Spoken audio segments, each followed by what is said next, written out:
Dear friends and teachers, I would like to give a short speech on the importance of education today. Every individual is born with their capacity to think and judge. Education is the medium through which they learn about how to implement their talents and put them into practice. Hence, for Pakistan's development and growth, the Pakistani youth must have enough resources to learn and educate themselves. Education helps with out of the box and critical thinking. The youth of Pakistan with proper education can bring in an innovative wave of thought and practice into the country.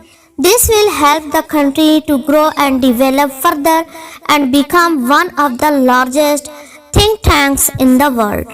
On the worldwide level, about 37% of total literate population is Pakistan. Closer to home, 26% of the Pakistani people do not receive education and guidance.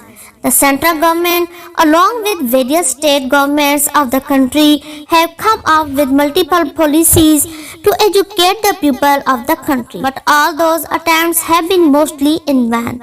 The solution to make this country flourish and progress is to make education free for every individual. More than half the people in our country go without receiving education due to the lack of money and opportunities. Only a privileged few people are capable of attaining proper education and making positive use of it. Hence, education is significant. It opens up people's mind and makes them understand, develop and grow. As fortunate individuals who have the privilege of attaining proper education, we should all gather together and make it possible for the underprivileged individuals to become entitled to their right to learning and achieving education. I want to conclude my speech here. I could convey to all the purpose, need and importance of education in life. Thank you.